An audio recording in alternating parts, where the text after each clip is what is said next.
perpetrate violence under the orders of Bob Kerrey. 5:45, police arrive on the scene. 6 o'clock, more police arrive and they work out their game plan with useful security and Linda Reimer. Police use Bantam Hall as a planning area and work with the administration, as Kerrey has admitted, as they plan the raid. 6:30, a picket begins in front of the building, but is shut down as police move supporters from corner to corner. One officer is heard to say, "Get them as far back as possible." Media begins to arrive. 7, more supporters are arriving only to be constantly dispersed by police.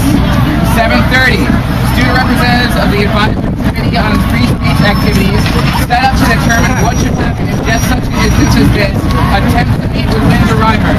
Linda Reimer refuses to meet with them, saying that this is the big time. Predictably, the committee is revealed to be a sham. The administration calls the shots, not the students or the faculty. The student occupiers appear on the roof and start giving speeches to their supporters. 8:30, supporters continue to be pushed away from 5th Avenue.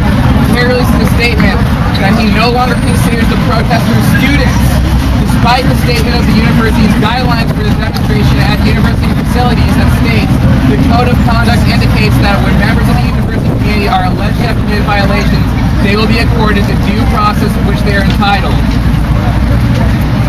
9 a.m. Many more police are showing up now. It becomes clear there's going to be a raid. Police appear on the roof of the building. 10:30, the occupiers attempt to leave peacefully out the 14th Street door. Cops slam the doors closed and spray pepper spray at the students. This incredible incident was captured on video and can be viewed on the New York Times webpage and Gossamus. Supporters, including at least one new school student, apparently vocally shaming the police for their brutality, are beaten up, pepper sprayed, and arrested. The new school would later make a statement that no pepper spray was used during, despite the video evidence. 11. There are hundreds of police now. The entire area is shut down. Helicopters circle in the sky. Confused spectators think it's some sort of bomb threat. Police throw tear gas into the building, presumably to move students towards the first floor. 11:30. 19 are arrested from within the occupation.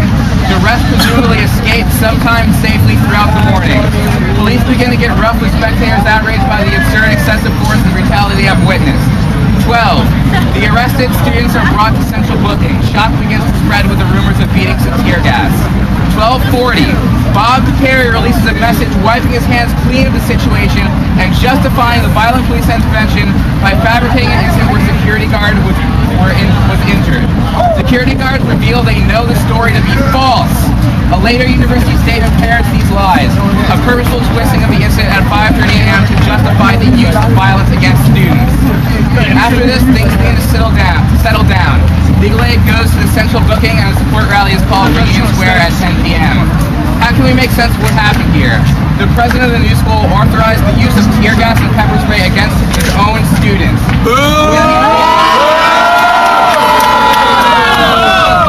When he realizes what a disgrace he has caused, he invents a story to justify it. As word spreads from student to student, rage about how this action was handled reaches a fury. Videos surface of the brutality. People's friends and classmates are in jail.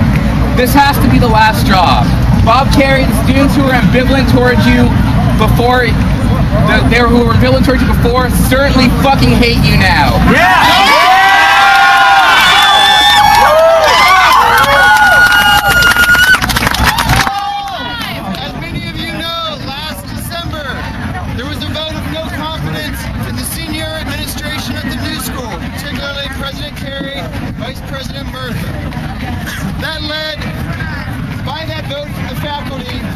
To a spontaneous student movement that occupied 65 5th Avenue at the end of December.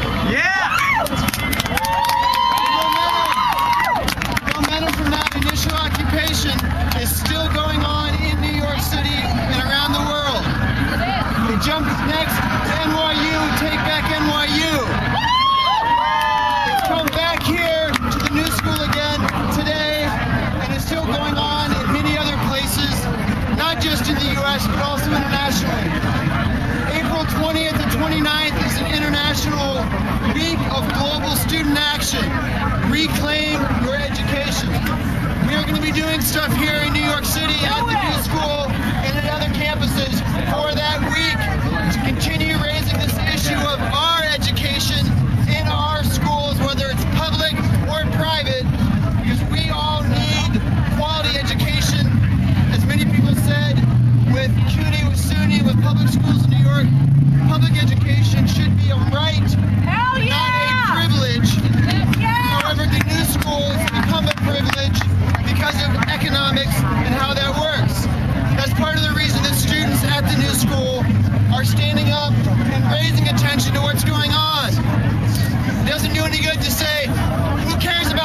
bunch of rich kids at the new school protesting kick their fucking heads in because we want things like a library, space to study, financial aid, accountability and transparency from the senior administration down to our departmental and divisional administration.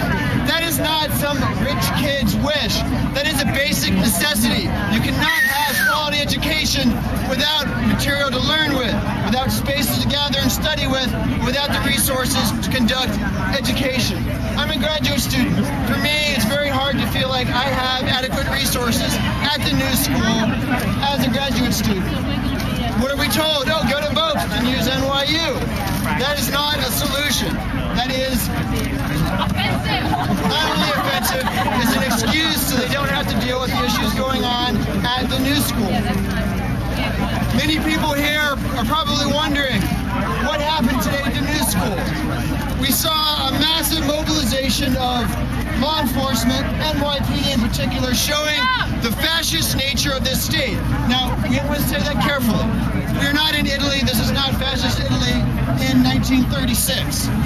This is not Spain in 1938. However, the function of that authoritarian political structure does not depend on a particular time in history.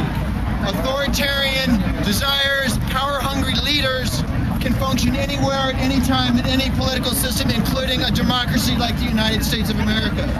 We need to remember that. This country has a lot of work to do, and there's been a lot of hope, whether you like it or not, with Obama being elected. Things going on at the new school, there's been a lot of hope. With Kerry getting a vote of no confidence. Yeah. There's hope in positive things and there's hope in negative things. We're building and we're tearing things down at the same time.